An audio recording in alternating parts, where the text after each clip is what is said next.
सभी को जय श्री बालाजी। प्रिय छात्रों, कक्षा 12वीं के लिए प्रैक्टिकल एग्ज़ाम के अंदर अति महत्वपूर्ण प्रश्न को हम हल कर रहे हैं। प्रश्न है, निम्नलिखित आंकड़ों की सहायता से स्पेरमैन के कोटि सहसंबंध का गणना कीजिए। इस प्रश्न को हम करने के लिए सबसे पहले हम एक सारणी का निर्माण करेंगे, जिसकी सारणी है एक्स श्रेणी और वाई श्रेणी। और एक्स श्रेणी के अंदर हम कॉलम में एक्स श्रेणी का मान लिख देंगे और वाई श्रेणी की कॉलम में हम वाई श्रेणी का मान लिख देंगे। जैसे ये एक्स श्रेणी का मान है 8, 36, 96, 25, 75, 82, 92, 62, 65, 39, ये सारा एक्स श्रेणी का मान है। इसी के अलावा ये वाई श्रेणी का मान है, जैसे 84, 51, 91, 60, 68, 62, 86, 58, 35 और 49, ये सारणी पहले से दी हुई आएगी। अब छात्रों, सबसे पहले हमें यहाँ एक सारणी का निर्माण करेंगे। यहाँ एक्स लिखेंगे, एक्स श्रेणी, यहाँ वाई श्रेणी, यहाँ लिखेंगे एक्स आर, यहाँ वाई आर, यहाँ पर डी बराबर है X R minus Y R, यहाँ डी का स्क्वायर हो जाएगा। जैसे यहाँ एक्स रैंक है, सॉरी यहाँ पर एक्स श्रेणी है, तो इसमें 8, 36, 96, 25, 75, 82, 92, 62, 65 और 39। उसी के साथ यहाँ वाई श्रेणी के अंदर हम ये मान लिख देंगे, जैसे 84, 51, 91, 60, 68, 62, 86, 58, 35 और 49। प्रिय छात्रों, ये मान लिखने के बाद में हम सबसे पहले एक्स आर का मतलब होता है एक्स रैंक। एक्स रैंक का मतलब है कि एक्स श्रेणी के अंदर जितने भी मान दिए गए हैं उनमें से सबसे बड़ा मान है उसको अपने फर्स्ट रैंक देनी है। जैसे यहाँ 96 है, ये सबसे बड़ा है तो हमको इसको 1 रैंक दिया। 96 से छोटा है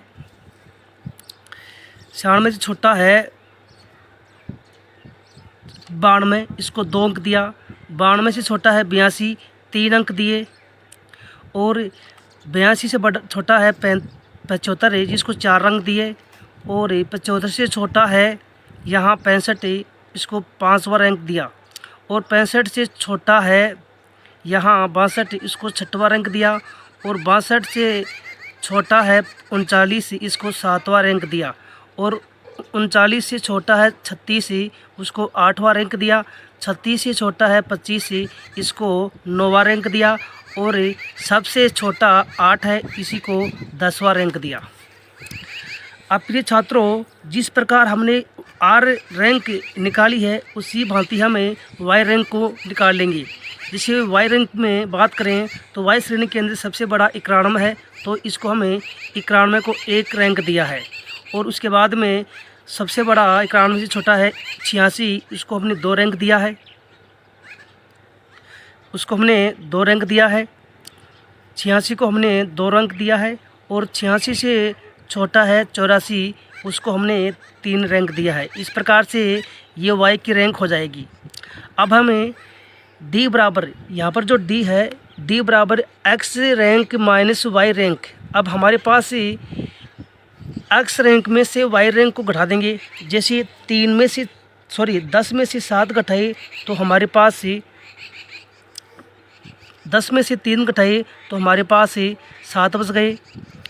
8 में से 8 0, 1 में से 1 0, और 9 में से 6 गया तो 3, 4 में से 4 गया तो 0, 3 में से 5 जाएंगे तो -2, 2 में से 2 जाएंगे तो 0, 6 में से 7 जाएंगे तो -1, 5 में से 10 जाएंगे तो -10, और 7 में से 9 जाएंगी तो -2।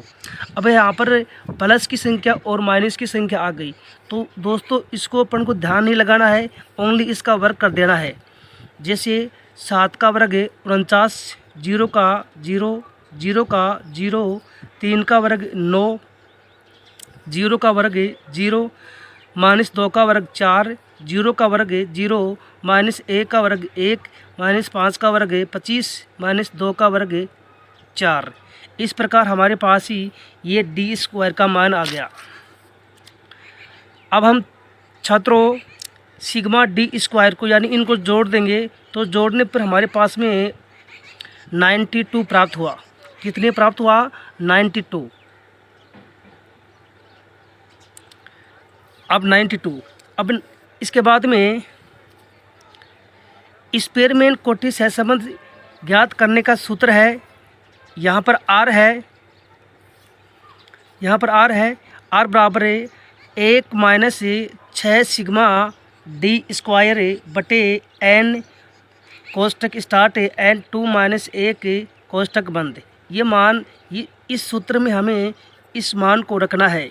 और दोस्तों यहाँ पर n यानी पदों की संख्या पूरी 10 है। क्यों? क्योंकि 1 2 3 4 5 6 7 8 9 10, इसलिए हम n बराबर यहाँ पे 10 लिख दिया।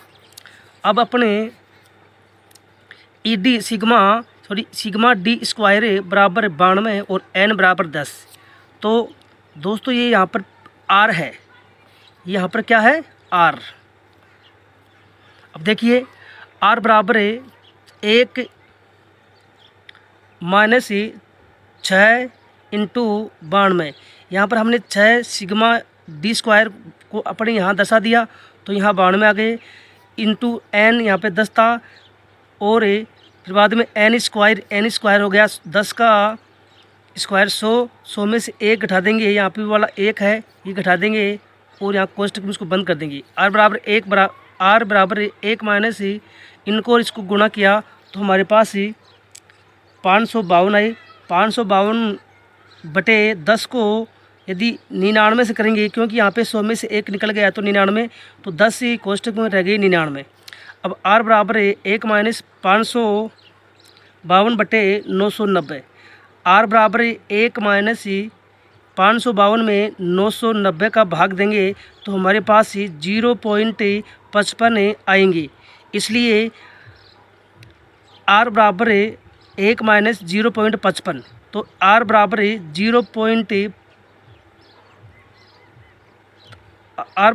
1 माइनस 0.55, तो यहाँ पर 0.45 आ जाएंगे। इसलिए r बराबर 0.45 हमारा आंसर होगा।